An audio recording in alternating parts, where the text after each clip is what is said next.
আমন্ত্রণ রাতের বাংলাদেশে। শুরুতেই জানিয়ে দেব শিরোনামগুলো।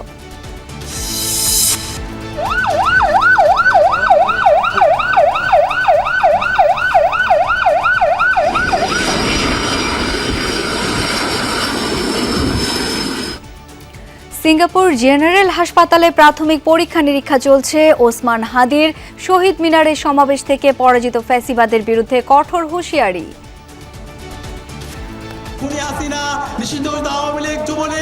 তাদের রাজনীতি করার অধিকার নেই। বাংলাদেশে ভারতের এবং বিদেশিদের যারা স্বার্থ রক্ষা করবে তাদের অনিরাপদ থাকতে দেওয়া যাবে না। আমরা ভারতীয় আধিপত্যবাদের বিরুদ্ধে, বাংলাদেশ বিরোধী সকল ষড়যন্ত্রের বিরুদ্ধে আগামীকাল বিজয় দিবসে আমরা 16 ডিসেম্বর ঐক্যবদ্ধ হব।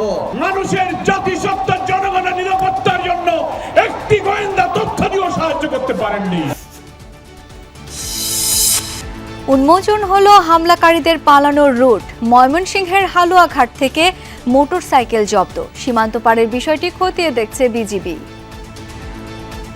আমরা ফিলিপ সিনালকে ধরার জন্য আমরা কাজ করছি। তার সহযোগী হিসেবে যারা ছিল তাকে নিয়ে এসেছি এবং ফিলিপ সিনাল যে মোটরসাইকেলটা ব্যবহার করেছিল, আপনাদের এতটুকু বলতে পারি, সেই মোটরসাইকেল কিন্তু এখনও আমাদের ক্যাম্পে। বিজয় দিবসে শ্রদ্ধা নিবেদনের জন্য প্রস্তুত জাতীয় স্মৃতিসৌধ। জাতির শ্রেষ্ঠ সন্তানদের স্মরণ অনুষ্ঠানে থাকবে 4 স্তরের কঠোর নিরাপত্তা। শর্ত দিয়ে নির্বাচন বানচালের চেষ্টা চলছে। অভিযোগ তারেক রহমানের, বললেন ষড়যন্ত্রের অংশ হিসেবেই হাদির উপর হামলা। সতর্ক থাকতে হবে, ষড়যন্ত্র কিন্তু এখনো থেমে নেই। গণতন্ত্রের পক্ষে সাহসী সন্তান ওসমান হাদিকে গুলি করার যে ঘটনাটি, এটা কিন্তু সেই ষড়যন্ত্রের অংশ। ইনকিলাব মঞ্চের মুখপাত্রের উপর হামলা বিচ্ছিন্ন ঘটনা, দাবি সিইসির, বললেন শঙ্কা নেই ভোট নিয়ে। ক্ষোভ জানিয়ে বক্তব্যের ব্যাখ্যা চাইলেন জামায়াত আমির। এছাড়াও রাতের বাংলাদেশে থাকছে উচ্চ মূল্যস্ফীতির ফাঁদে বিশাল জনগোষ্ঠী, কমছে ক্রয় ক্ষমতা, ব্যাংক, বিদ্যুৎ, জ্বালানি সহ 12টি খাতে গুরুত্ব দেওয়ার তাগিদ। যে আমাদের ডেমোক্রেটাইজেশন অফ ইকোনমি, এই নতুন মডেলের হচ্ছে অর্থনীতির গণতন্ত্রায়ন দরকার। এখন পর্যন্ত মানুষ কিন্তু স্বস্তি বোধ করছে না। আমরা আশা করছিলাম যে অন্তত law and order situation improve করেছে, not there, rather mob culture add.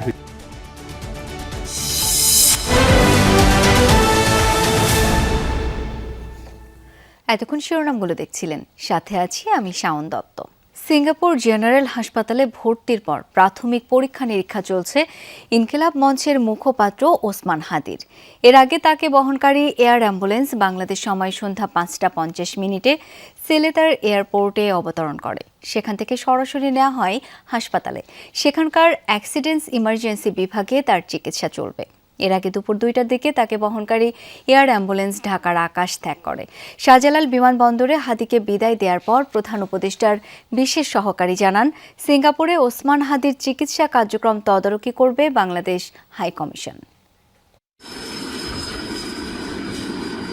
বেলা 2:05 আগে হজরত শাহজালাল আন্তর্জাতিক বিমানবন্দর ছেড়ে যায় ওসমান হাদিকে বহন করা এয়ার অ্যাম্বুলেন্সটি। হাদির সঙ্গে আছেন তার ভাই আবু বকর সিদ্দিক। এর আগে বেলা 11:20 দিকে সিঙ্গাপুর থেকে ঢাকায় পৌঁছায় বিশেষ এই air ambulance. Gulf stream G100 সিরিজের এই এয়ার অ্যাম্বুলেন্সটিতে রয়েছে মেডিকেল সাপোর্টের সব সুযোগ সুবিধা। দুপুর 1:15টায় ওসমান হাদিকে বের করা হয় এভারকেয়ার হাসপাতাল থেকে। তাকে বহন করা অ্যাম্বুলেন্স দ্রুত পৌঁছে যায় শাহজালাল বিমানবন্দরে। পুরো যাত্রাপথে ছিল কড়া পুলিশের নিরাপত্তা। ইনকিলাব মঞ্চের আহ্বায়ক হাদিকে বিদায় দিতে বিমানবন্দরে যান স্বাস্থ্য উপদেষ্টা নূরজাহান বেগম, প্রধান উপদেষ্টার বিশেষ সহকারী ডাক্তার সাইদুর রহমান সহ বিমান বাহিনী ও বিমানবন্দরের ঊর্ধ্বতন কর্মকর্তারা। তারা জানান, সিঙ্গাপুরে হাদিকে দেখভাল করবেন সেদেশে নিয়োজিত বাংলাদেশের high commissioner Ferdousi Shahriar. Singapore general হসপিটালের সকল টিমের যারা আছেন তাদের সবার সঙ্গেই কিছুক্ষণ আগে আমাদের তাদের টেলিকনফারেন্সিং হয়েছে। তারা নিশ্চিত করেছেন, এয়ার অ্যাম্বুলেন্স টিমের সঙ্গে টেলিকনফারেন্স করা হয়েছে, তারা নিশ্চিত করেছেন এবং এখন আমরা আশাবাদী যে তাকে অন্তত পক্ষে আমরা সিঙ্গাপুর জেনারেল হাসপাতালে, আপনারা জানেন এই অঞ্চলের মধ্যে নিউরোসার্জারিতে সবচেয়ে ভালো সেন্টার, এখন আমরা শুধুমাত্র হাদির জন্য দোয়া চাইব। গেল শুক্রবার নির্বাচনী প্রচারণায় যাওয়ার পথে সন্ত্রাসী হামলার শিকার হন ঢাকা ৮ আসনের সম্ভাব্য প্রার্থী শরীফ ওসমান হাদি। খুব কাছ থেকে তাকে গুলি করা হলে সেই গুলি মস্তিষ্ককে এফোড় করে দেয়। সেদিন থেকে জীবন মৃত্যুর সন্ধিক্ষণে ইনকিলাব মঞ্চের এই আহ্বায়ক। ঢাকা মেডিকেল থেকে তাকে এভারকেয়ার হাসপাতালে স্থানান্তর করা হলেও পরে উন্নত চিকিৎসার জন্য বিদেশে পাঠানোর ব্যবস্থা করে অন্তর্বর্তী সরকার। তাজনুর ইসলাম, যমুনা নিউজ, ঢাকা। ওসমান হাদিকে হত্যার পরিকল্পনা এবং এর ছক করা হয়েছিল আরও আগেই। কখন, কোথায়, কিভাবে গুলি করে কোন কোন রুট ধরে পালিয়ে যাবে এর সবই ছিল পূর্ব নির্ধারিত। এ ঘটনায় এক দুজন নয়, নানা পর্যায়ে জড়িত আরও অনেকে। কোন রুট ধরে কিভাবে রাজধানী ছেড়েছে সন্দেহভাজন ফয়সাল আলমগীর, তার খোঁজ করেছেন সহকর্মী মশিউর অনিক।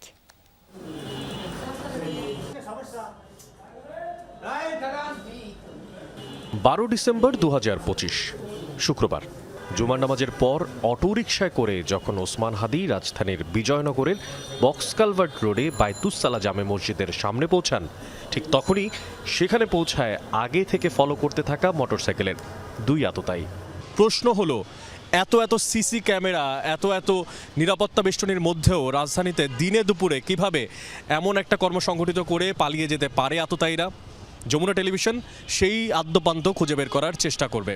আমরা একটু দেখতে চাই ম্যাপের এই জায়গাটাতে, যেই মুহূর্তে আমরা দাঁড়িয়ে আছি, এই জায়গাটা দিয়ে চলে যাওয়া যাচ্ছে সোজা পল্টন দিয়ে বিজয়নগর এলাকায়, এবং অনেকগুলো গলিগলা থাকার কারণেই সেখান দিয়ে হারিয়ে ফেলাও খুব সহজ আততায়ীদেরকে। যদি সিসিটিভি পর্যালোচনা করা যায় তাহলে খুঁজে বের করা সম্ভব হতে পারে শেষ অবস্থান কোথায় ছিল আততায়ীদের।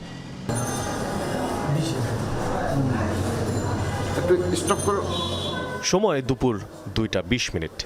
বক্স কালভার্ট রোডের বাইতুস-সালা জামে মসজিদের সামনে দিয়ে রিকশায় করে উদ্যানের দিকে যাচ্ছিলেন হাদি ও তার রাজনৈতিক সহকর্মীরা। হাদির রিকশায় ছিল তিনি নিজে সহ আরও একজন। হঠাৎ মোটরসাইকেলের দুই আততায়ী পেছন থেকে গুলি ছোড়ে ওসমান হাদির মাথাকে লক্ষ্য করে। এরপরই দ্রুত বেগে হাদির রিকশা পেরিয়ে পালিয়ে যায় আততায়ীরা। এরপর মোটরসাইকেল কোন রুট ধরে কোথায় গিয়েছিল? আরও কয়েকটি ভবনের সিসি ক্যামেরা ফুটেজে দেখা যাচ্ছে মোটরসাইকেল সোজা রাস্তা ধরে পেরিয়ে যায় বক্স কালভার্ট রোড ও মসজিদ রোডের সংযোগ সড়ক ধরে। এরপর বক্স কালভার্ট রোডের মূল সড়ক পেরিয়ে দ্রুত গতিতে এগিয়ে যায় সেগুনবাগিচার দিকে। সেখান দিয়ে বের হওয়ার কয়েকটি রাস্তার মধ্যে একটি হচ্ছে গুলিস্তান, অন্যটি বিজয়নগর এবং সোজা শিল্পকলা। মোটরসাইকেলটি সোজা শিল্পকলার রাস্তা ধরে ভেতরে চলে যায়। সেখান দিয়ে বের হওয়ারও আরও 3টি রাস্তা, তার মধ্যে শিল্পকলা ভবন, অন্যটি প্রেস ক্লাব এবং আরেকটি কাকরাইল মসজিদ সড়ক। ঠিক কোন পথে গেছে মোটরসাইকেলটি? সেগুনবাগিচা এলাকার আরেকটি সিসি ক্যামেরা ফুটেজে দেখা যায় দ্রুত গতিতে মোটরসাইকেলটি এগিয়ে যায় শিল্পকলা একাডেমির রাস্তা ধরেই।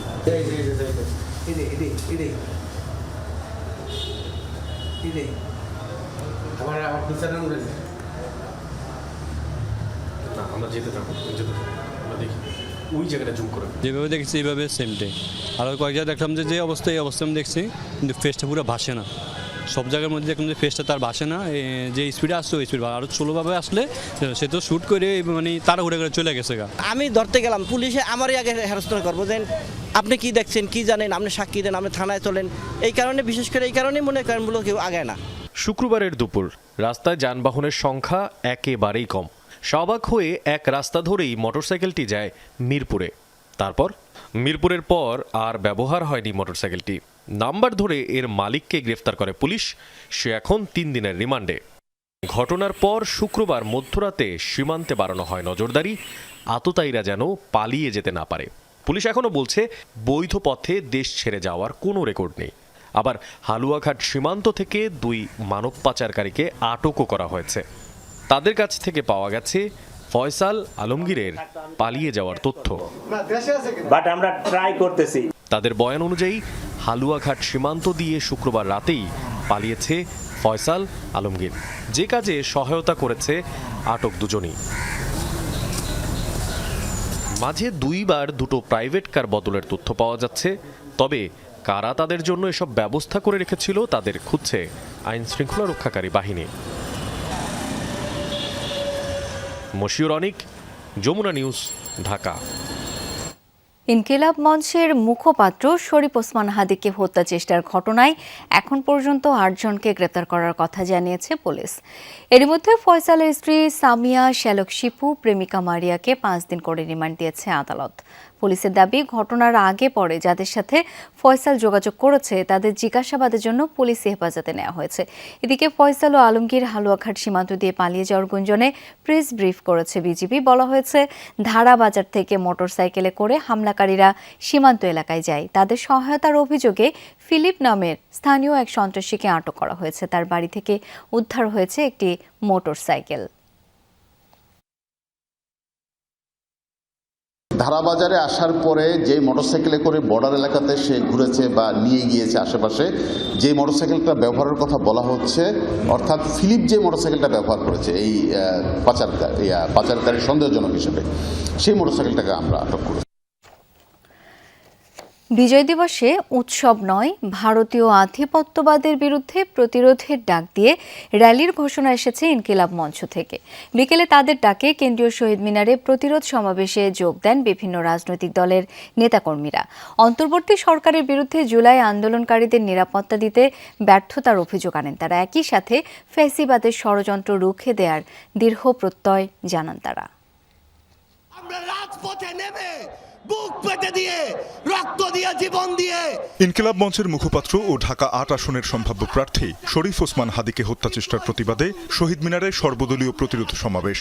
বিকেল 3টায় কেন্দ্রীয় শহীদ মিনারে উপস্থিত হন এনসিপি, জামায়াতে ইসলামী, গণ অধিকার পরিষদ, এবি পার্টি সহ জুলাই সপক্ষের রাজনৈতিক সাংস্কৃতিক সংগঠনের নেতারা। ভারত অর্থ দিয়ে, তাদেরকে অস্ত্র দিয়ে ওসমান হাদির উপর হামলা ভারতে আশ্রিত ফ্যাসিস্টদের কাজ উল্লেখ করে বক্তারা আবারও ডাক দেন জাতীয় ঐক্যের। হাদিকে হত্যা চেষ্টা বিচ্ছিন্ন ঘটনা এমন বক্তব্যের বিরোধিতা করে সিইসির পদত্যাগ দাবি করেন কেউ কেউ। খুনি হাসিনা, নিষিদ্ধ আওয়ামী লীগ, যুবলীগ, তাদের রাজনীতি করার অধিকার নেই।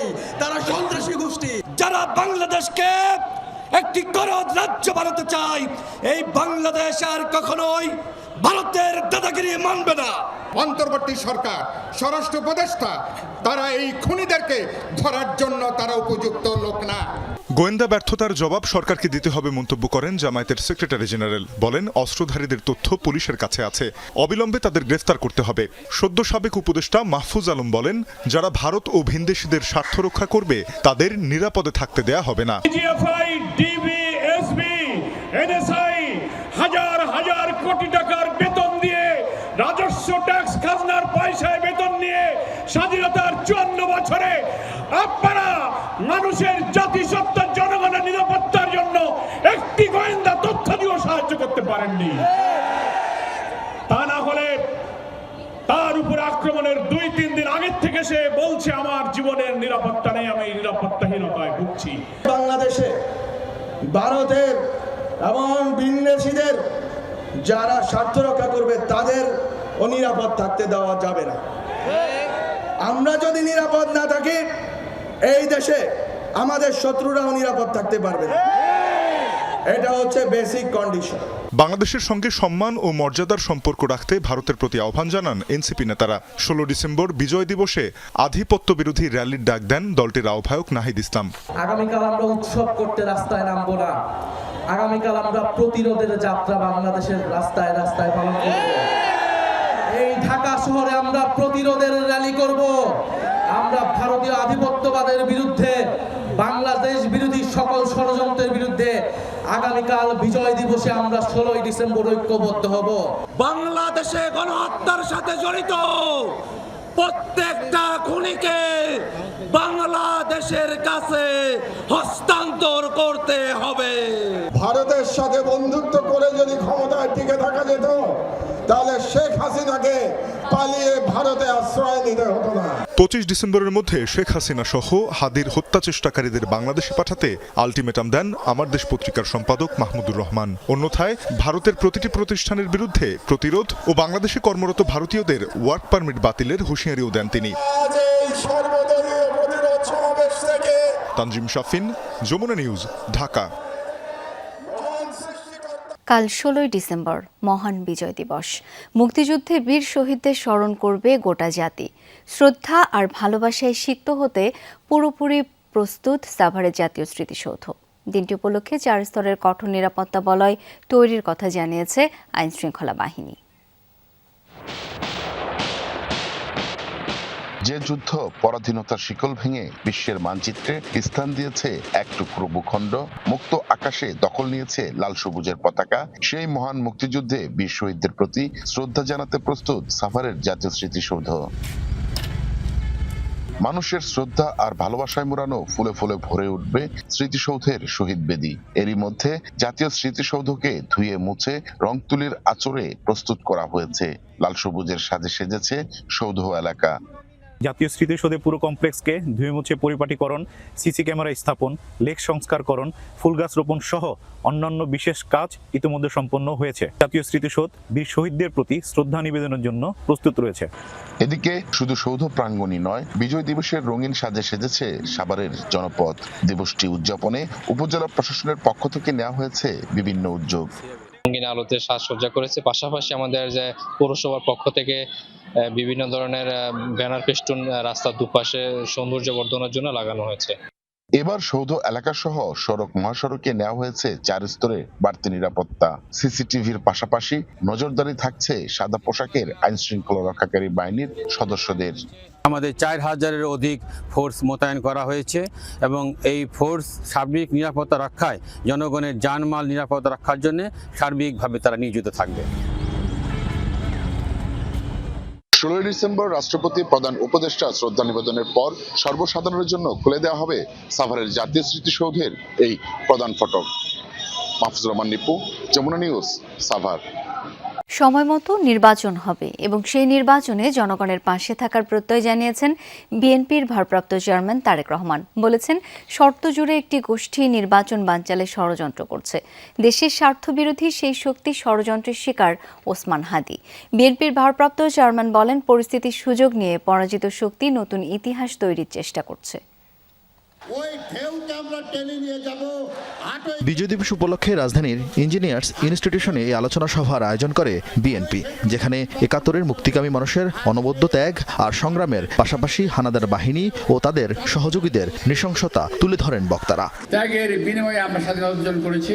আলোচনায় গুরুত্ব পায় ফ্যাসিবাদ বিরোধী আন্দোলনের দীর্ঘ ইতিহাস আর সাম্প্রতিক নানা ঘটনা প্রবাহ। বিএনপি নেতারা বলেন, দেশবিরোধী ষড়যন্ত্র রুখে দিতে জনগণ প্রস্তুত।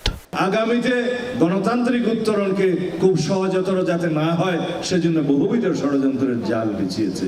স্বাধীনতা সার্বভৌমত্বের বিরুদ্ধে যে কোনো সংগ্রামে আমরা জীবন দিয়ে হলে তার প্রতিরোধ করব। 1947 সালে পাকিস্তানের বিরোধিতা করেছিল, তারা আজকে নতুন করে বাংলাদেশের স্বাধীনতাকে নস্যাৎ করতে চায়। জনগণের ভোটে আমরা যদি নির্বাচিত হয়ে আসি, তাহলে আমরা নিশ্চিত করব যে জুলাই যোদ্ধা সকলকে আমরা নিরাপত্তা দেব। সভায় লন্ডন থেকে ভার্চুয়ালি যোগ দেন বিএনপির ভারপ্রাপ্ত চেয়ারম্যান তারেক রহমান। জানান, একটি অপশক্তি ভয় দেখিয়ে নির্বাচনকে ব্যর্থ করতে চায়। ষড়যন্ত্র কিন্তু এখনো থেমে নেই। গণতন্ত্রের পক্ষে সাহসী সন্তান ওসমান হাদিকে গুলি করার যে ঘটনাটি, এটা কিন্তু সেই ষড়যন্ত্রের অংশ। নির্বাচন ছাড়াই বর্তমান অন্তর্বর্তীকালীন সরকারকে বহাল রাখা গেলে কারা লাভবান হবে? 3, দেশে জনগণের ভোটে জনগণের সরকার প্রতিষ্ঠিত না হলে কাদের লাভ? প্রিয় ভাই বোনেরা, আমি বিশ্বাস করি এসব প্রশ্নের জবাবের মধ্যেই হাদির ঘাতকেরা লুকিয়ে রয়েছে। এ সময় আওয়ামী লীগের বিরুদ্ধে স্বাধীনতা ও মুক্তিযুদ্ধের ইতিহাস বিকৃতি করার অভিযোগ তোলেন তারেক রহমান। বলেন, জনগণকে ক্ষমতাহীন করে রাষ্ট্রযন্ত্র ক্ষমতাশালী হতে পারে না। ভয়ের কোনো কারণ নেই। আমরা সকলে যদি ঐক্যবদ্ধভাবে জনগণের অধিকার প্রতিষ্ঠার মিছিল এগিয়ে নিয়ে যেতে থাকি, ইনশাআল্লাহ ষড়যন্ত্রকারীরা অবশ্যই পিছু হটতে বাধ্য হবে। নির্ধারিত সময়ে নির্বাচন ইনশাল্লাহ অনুষ্ঠিত হবে। আসন্ন নির্বাচনকে সামনে রেখে গ্রামে গঞ্জে শহরে বন্দরে নগরে বাজারে মহল্লায় অলিগলিতে রাজপথে জনগণের নিজেদের অধিকার প্রতিষ্ঠার এই নির্বাচনে মিছিলে আমিও আপনাদের সঙ্গে থাকবো ইনশাল্লাহ। আগামী নির্বাচন শুধু ক্ষমতার পালাবদল কিংবা অভিজ্ঞতা অর্জনের জন্য নয়, বরং তার সাথে আগামী প্রজন্মের আকাঙ্ক্ষা ও সম্ভাবনা নিবিড়ভাবে জড়িত বলেও মনে করেন তারেক রহমান। এবারের নির্বাচনের সঙ্গে জড়িত আছে বাংলাদেশের স্বার্থ এবং সার্বভৌমত্বকে সুসংহত রাখার প্রশ্ন। আরেফিন শাকিল, যমুনা নিউজ, ঢাকা। শরীফ ওসমান হাদির উপর হামলাকে বিচ্ছিন্ন ঘটনা বলায় ক্ষোভ প্রকাশ করেছেন জামায়াতের আমির ডাক্তার শফিকুর রহমান। ব্যাখ্যা চেয়েছেন সিইসির ওই বক্তব্যের। বিজয় দিবস উপলক্ষে বিকেলে জাতীয় প্রেস ক্লাবে দলের ঢাকা মহানগর দক্ষিণ আয়োজিত আলোচনা সভায় এসব কথা বলেন তিনি। এ সময় তিনি ৭১কে সম্মানের পাশাপাশি ২৪কেও ধারণ করার তাগিদ দেন। মহান বিজয় দিবস উপলক্ষে জাতীয় প্রেস ক্লাবে ঢাকা মহানগর দক্ষিণ জামায়াত ইসলামীর এই আলোচনা সভা। এতে যোগ দেন দলটির আমির ডাক্তার শফিকুর রহমান সহ শীর্ষ নেতারা। ৭১ ও ২৪-এর আহত ও শহীদদের শ্রদ্ধাভরে স্মরণ করে জামায়াতের আমির অতীত ভুলে সবাইকে ঐক্যবদ্ধ থাকার তাগিদ দেন। বলেন, জাতি মুখিয়ে আছে নতুন বাংলাদেশ দেখার জন্য। আমরা সম্মান করব ৭১কে, আমরা অবশ্যই সম্মান করব তেমনিভাবে ২৪কে। যার যেখানে যে অবদান, কোনোটাকেই খাটো করা কারোর জন্য সমীচীন হবে না। প্রধান নির্বাচন কমিশনার শরীফ ওসমান হাদির উপর হামলাকে বিচ্ছিন্ন ঘটনা বলায় ক্ষোভ প্রকাশ করেন জামায়াতে আমির।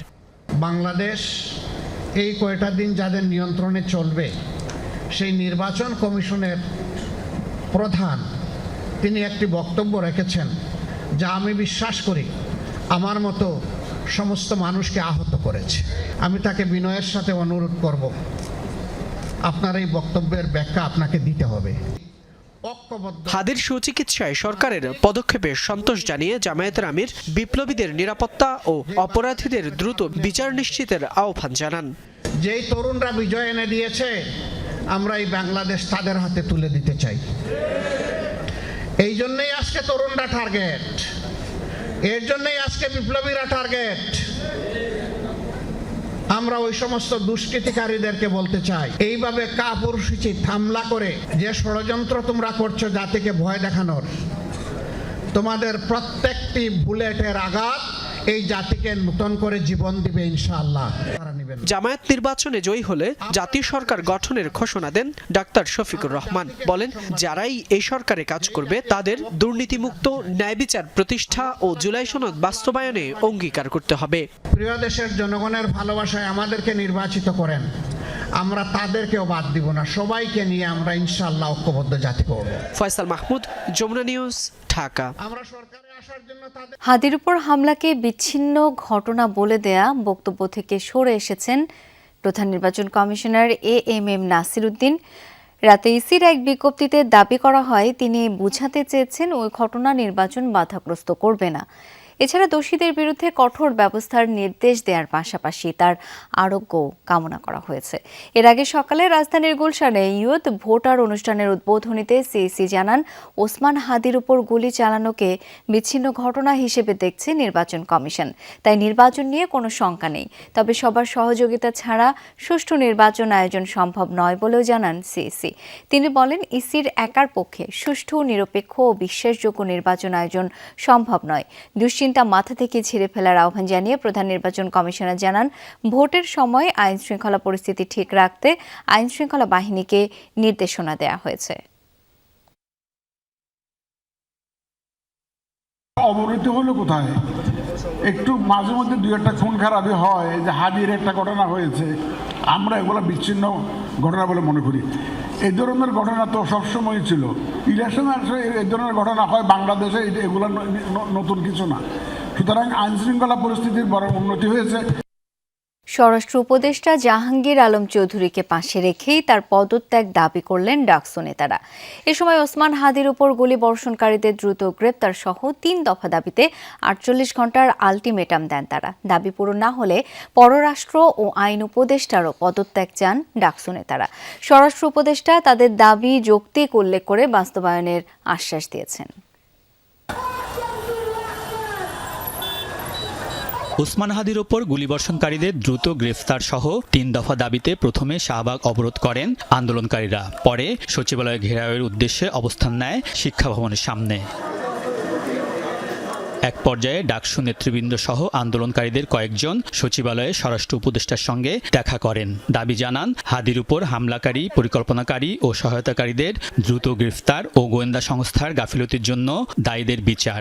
কার্যক্রম নিষিদ্ধ আওয়ামী লীগ ও সহযোগী সংগঠনের নেতাকর্মীদের ধরতে এলাকা ভিত্তিক চিরুনি অভিযানেরও দাবি জানান তারা। শেখ হাসিনাকে ফেরত ও গণহত্যাকারী সন্ত্রাসীদের আশ্রয় দেওয়ার প্রতিবাদে ভারতের সঙ্গে কূটনৈতিক সম্পর্ক পুনর্বিবেচনার বিষয়টিও তুলে ধরেন ডাকসু নেতারা। দাবি বাস্তবায়ন না হলে ৩ উপদেষ্টার পদত্যাগের আন্দোলনের ঘোষণা দেন তারা। এই দাবি অনতিবিলম্বে না মানা হলে এবং আইন শৃঙ্খলা পরিস্থিতি দৃশ্যমান পরিবর্তন না দেখাতে পারলে স্বরাষ্ট্র উপদেষ্টা, আইন উপদেষ্টা এবং পররাষ্ট্র উপদেষ্টাকে পদত্যাগ করতে হবে। আইন শৃঙ্খলা পরিস্থিতির উন্নতি যদি ৪৮ ঘন্টার মধ্যে না হয়, চিরুনি অভিযান চালিয়ে জঙ্গি লীগ, খুনি, সন্ত্রাসীদের গ্রেপ্তার না করা হয়, অস্ত্রোদ্ধার না করা হয়, সেই ক্ষেত্রে আমরা এই ৩ উপদেষ্টার পদত্যাগের দাবিতে আমরা আন্দোলন শুরু করব। এ সময় স্বরাষ্ট্র উপদেষ্টা ডাকসু নেতাদের পাশেই ছিলেন। দাবির প্রতি সহমত জানান তিনি। ডাকসুর বিবি আমাদের যে ছোট ভাই কায়েম যে কথা বলছে তার প্রতিটা দাবি যৌক্তিক। আমরা এই দাবিগুলি এর আগেও আমরা কিছু আপনাদের সামনে বলছি যে আমরা ইভেন গতকালকে মিটিংয়ের পরে বলেছি যে এইগুলি আমাদের আরও বেগবান করতে হবে এবং তাদের এই যৌক্তিক দাবিগুলি আমরা অবশ্যই করব। এবং এই আরেকটা জিনিস হলো আমাদের ওসমান হাদি ভাই এখন যে অসুস্থ, আপনারা তার জন্য একটু দোয়া করবেন। হাদির উপর হামলাকারীদের ধরতে না পারা এবং তাদের ভারতে পালিয়ে যাওয়ার বিষয়ে প্রশ্ন করা হলে স্বরাষ্ট্র উপদেষ্টা এর জবাব দেননি। সবকিছু তো এখানে বলা যাবে।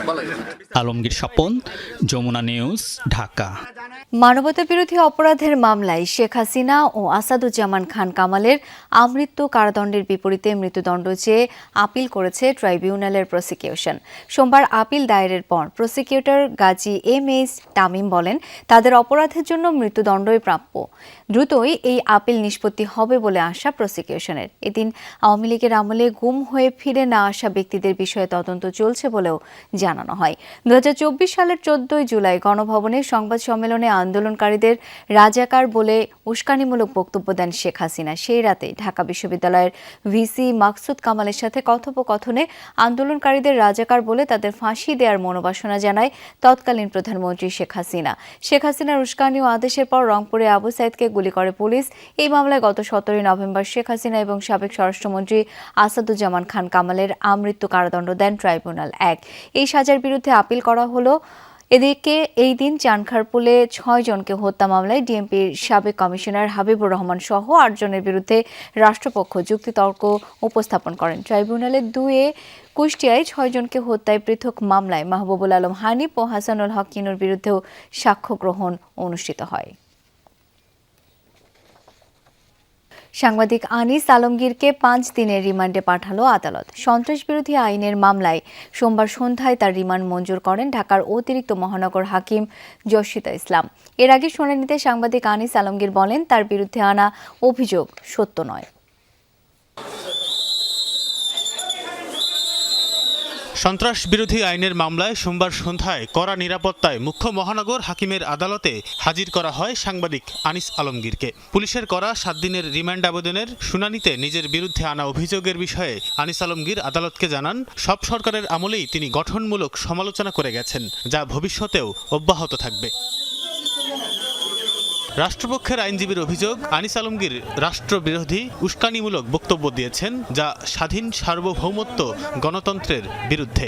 সরকারের বিরুদ্ধে এবং ফ্যাসিস্টের পক্ষ নিয়ে বিভিন্ন ধরনের বক্তব্য উপস্থাপন করে এবং উস্কানিমূলক বক্তব্য প্রদান করে, যার কারণে দেশে একটি অশান্ত পরিবেশ সৃষ্টি হয় এবং বিশৃঙ্খলা সৃষ্টি হয়।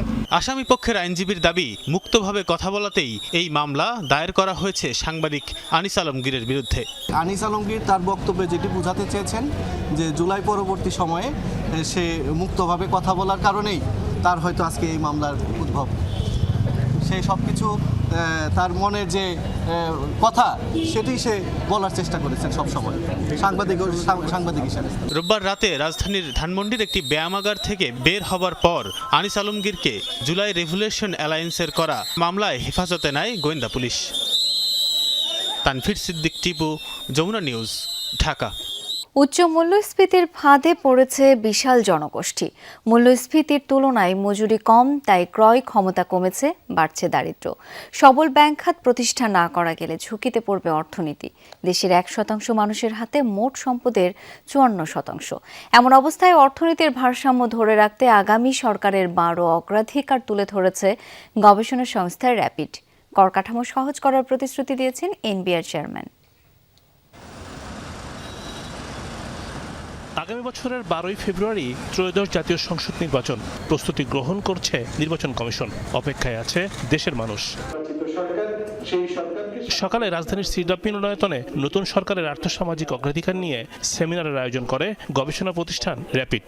এলডিসি উত্তোলন, মূল্যস্ফীতি নিয়ন্ত্রণ, ব্যাংক খাত সংস্কার, অভ্যন্তরীণ আয় বৃদ্ধি, বৈদেশিক মুদ্রার মজুদ, বিদ্যুৎ জ্বালানি সহ 12 খাতে গুরুত্ব দেবার সুপারিশ করা হয়। আমরা যদি 12ই ফেব্রুয়ারি ইলেকশন করি তাহলে নতুন সরকার আসার পরে ওই 2 সপ্তাহের মধ্যে তারা কি সিডিপিকে রিকোয়েস্ট করতে পারবে কিনা আমাদের গ্র্যাজুয়েশন এক্সটেনশনটা কনসিডার করার জন্য, সেটা কিন্তু একটা প্রধান নির্ণায়ক প্রশ্ন হিসেবে থাকছে। ইনফ্লেশন রেটটাকে আমাদের অ্যাটলিস্ট 6 ভাগের নিচে কিন্তু নামিয়ে আনতে হবে, এটার কোনো বিকল্প নাই।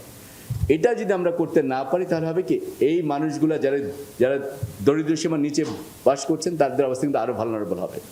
ব্যাংক খাতে স্বস্তি ফেরাতে রাজনৈতিক হস্তক্ষেপ বন্ধের পরামর্শ দেওয়া হয়। বলা হয়, বাংলাদেশ ব্যাংকের স্বায়ত্তশাসন নিশ্চিত করতে হবে। অর্থনীতিতে কাঠামোগত সংস্কারের তাগিদ দিয়ে বলা হয়, সবার জন্য অর্থনীতি এখন নেই।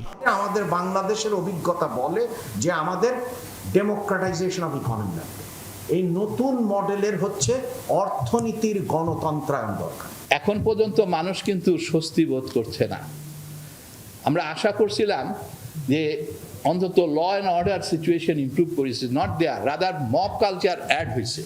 কর ব্যবস্থায় ডিজিটালাইজেশনের বিকল্প নেই। অনুষ্ঠানে অবৈধ হ্যান্ডসেট আমদানি বন্ধে, মোবাইল ফোনের শুল্ক কমানোর প্রতিশ্রুতি দেন এনবিআর চেয়ারম্যান। আমরা চাই মোবাইল ফোন, স্মার্টফোনের দাম বাংলাদেশে কমুক, এবং এটা করতে গেলে আমরা 2 জায়গাতেই ছাড় দিতে রাজি আছি। যেহেতু এখন গ্রে মার্কেটে বেশিরভাগ হাই এন্ড ফোন আসে, ফলে আসলে আমরা সত্যিকার অর্থে কোনো রেভিনিউ পাই না।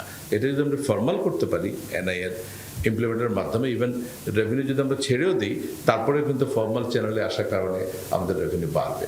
স্বাস্থ্য, শিক্ষা সহ সামাজিক নিরাপত্তা ব্যয়ে স্বচ্ছতা নিশ্চিত করার দাবি ওঠে সেমিনারে। খিচুড়ি রান্না শেখার জন্য 500 জনের একটা টিম তৈরি করা হয়ে গেল।